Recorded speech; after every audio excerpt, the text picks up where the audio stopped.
All right, Seth Rogen, Evan Goldberg. You guys have worked together on so many films. Super Bad, Pineapple Express. This Is the End. I could go on and on. You're probably getting sick of each other, to be honest. But how was this experience different? Sausage Party was, this hilarious animated film. But what made it different and special for you guys? A few things. Took a long, long time. That's one thing. I think it took a very long time. Because of that, it had to be an idea that we were extremely passionate about, because it probably was harder to make and took more of our time and energy than any movie we've ever made, all together, all in, just like how much of ourselves we dumped into the movie. And I think that was for a few reasons. I think because we were really excited by the idea of being the first to make like an R-rated animated comedy.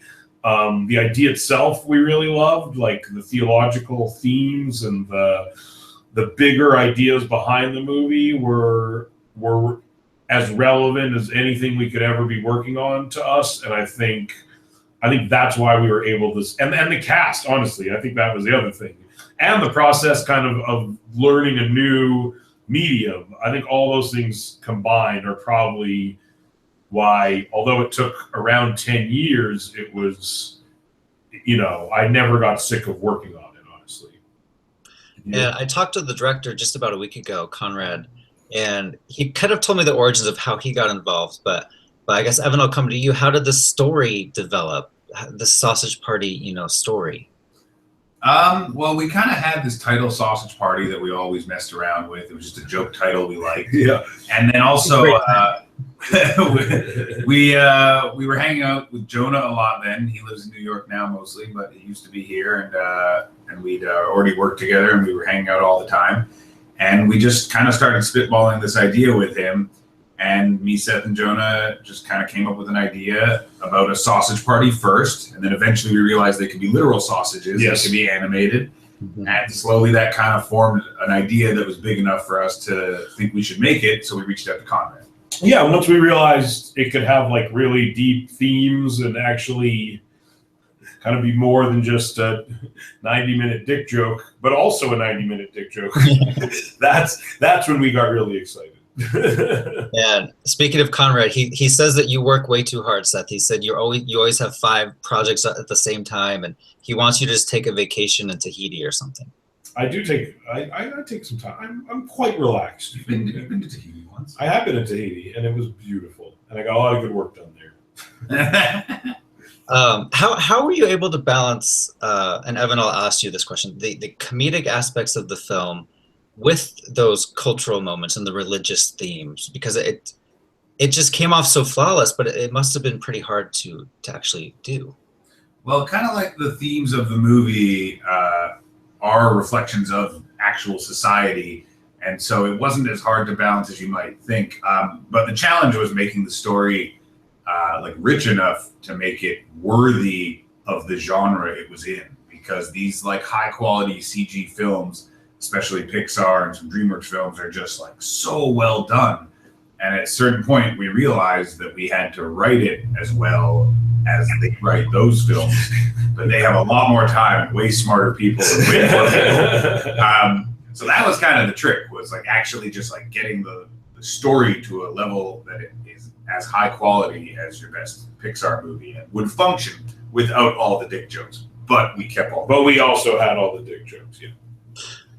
And the film is so just relevant to what's going on with the political climate. I mean, I saw it after the whole, Trump thing happened, but that you couldn't have anticipated that, all of these themes would actually become part of our own culture and our own world. I think we could have. Yeah. I think history will look back on Sausage Party and see it as a clear warning in math. Exactly. It is interesting. I think honestly one of the biggest lessons we learned while making the movie, and I think one of the biggest developments that we had as people while making the movie, and we actually included this development in the movie itself, was the idea that just because you think you're smarter than someone else, you can't just call them stupid. and also just because you think you're smarter than someone else, it doesn't mean that they're also wrong. And even if they are wrong, it doesn't mean that just by calling them stupid, you're ever going to convince them of that.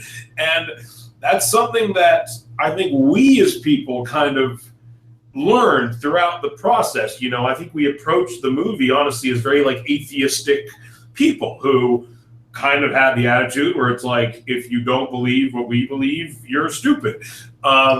And what we slowly realized is like that was the exact same attitude as the people that we were kind of trying to condemn in the movie as well, on the religious end of the spectrum.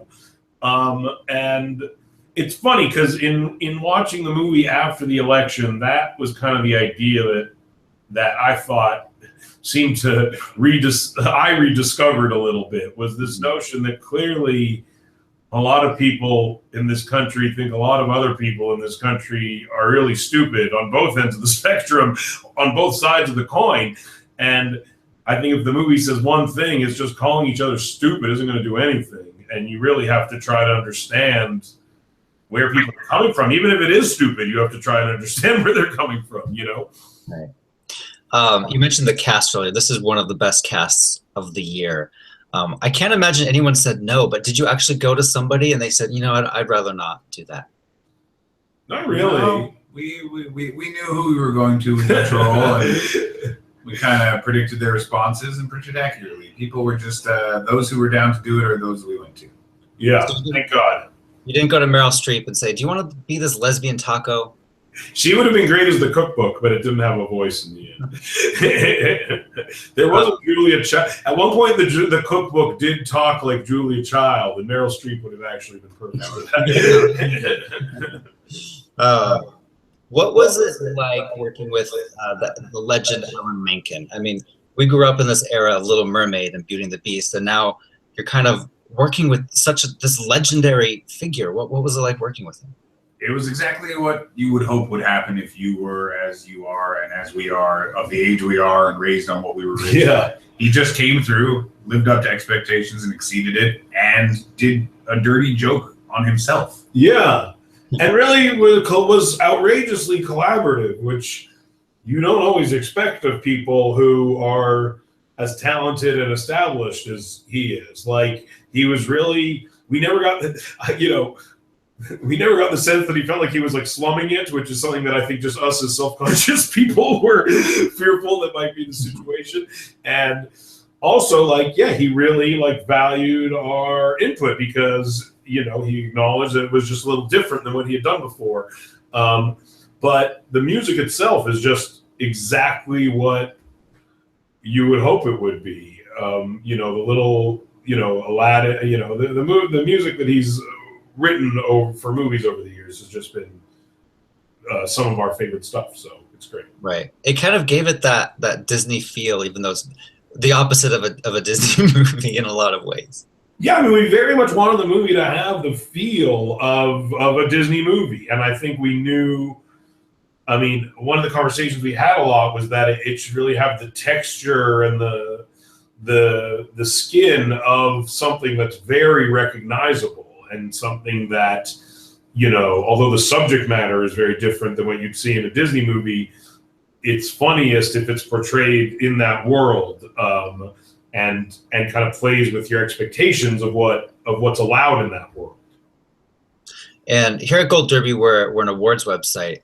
We like to predict things and talk about the Emmys and the Oscars. And what would it mean, Evan, if you guys get in for Best Animated Feature? What would that mean for you? The best thing ever. It's I assume when people like want to get one of these awards and they get nominated, it's thrilling. But when you never in your life conceived it was even possible, nor given yourself 1 second to even think it, it makes it even more exciting. It's true. When you resigned years ago to the fact that you just simply didn't make the kind of movies that were nominated for awards, when you made one that is exactly the kind of movie that you like to make and somehow has wound up in that conversation, it's extremely thrilling. Right. And, you know, one of the great things about the Oscars is they have the best song category, too. Yeah. And a lot of times they will not every time, but most of the time, they will have the nominees come on the stage and perform. I remember the Lego Movie did something good last year or the year before with Andy Samberg. So I want to get Best Song nomination for you guys just to see what you will pull off on that Oscar stage. I want that too. Honestly, that would be an absolute dream come true and a thrill. And that urge is our best chance. That It's everyone true. in the Academy is like, but wouldn't it be fun? We just have to hope everyone who votes has some perverse desire to see what we do if given 3 minutes of stage time at the Academy Awards. It would probably be the most shared thing the next day. Exactly. So they should vote for us just for their own ratings, if nothing else. And a few years ago, James Franco hosted the Oscars. Is that ever something, Seth? Is that ever something you would consider? Not after that. He wasn't as bad as everyone. No. No. At this point, it's tough to rationalize what one in my line of work has to gain from that. Well, if we don't get these nominations, then you can have Oscar host. I guess Seth so. Rogen. Yeah. We'll just make host really little. It'll say Academy Award host. Yeah, that would be great. No, I don't know. Yeah, if I was a stand-up comic, maybe I would do that. If I was better at like that, then maybe it would be something that I can't sing, I can't dance. There's just so many far more talented people than me. Joseph Gordon-Levitt should host the Oscars. Oh, he'd be great. For me. As well as around 200,000 other people.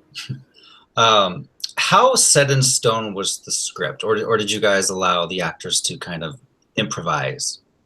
Well, we kind of had a story structure, and in animation, you got to do it more like this. That wasn't something we could drift way far away from. But, if a scene was taking place in a bar, then we could riff whatever one would have done on the set in the same way we would in any of our other movies. So they got a lot of chances to do a lot of crazy stuff. And because it's animation, if they said, just let me do this one thing 4 times, you kind of can't say no, so you just let them go nuts. And what's nice is you have time between the recordings, so you can let them improvise a bunch of stuff and then go back and listen to it and be like, this was actually a really good area, and we wrote some stuff that is based on this thing that you came up with. Because it's kind of like a slightly more refined process. And again, just because of the nature of it, I think we had to have a more firm script in place than we generally do, just so we knew it was possible to achieve, basically. Do you have a favorite moment or a favorite scene? A lot of people probably think the orgy was the best scene. I mean, at the end of the day, yeah, that's the best scene. My favorite scene, honestly, is when Douche is operating the stock boy, during the third act, like a giant man puppet. To me, that's just a weird idea, and it oddly, like emotionally, brings together several stories in a way that is just truly strange. And the animation for it just really makes me laugh as well. I like the part where the baby carrots are rolling off the table and the woman puts them in her mouth. I think that was in the trailer too, and I'm like, oh, this is my wife eats them. Yeah. Well, before we go, I have to ask a preacher question. Yeah. Is there anything you can tease about season 2 without being fired?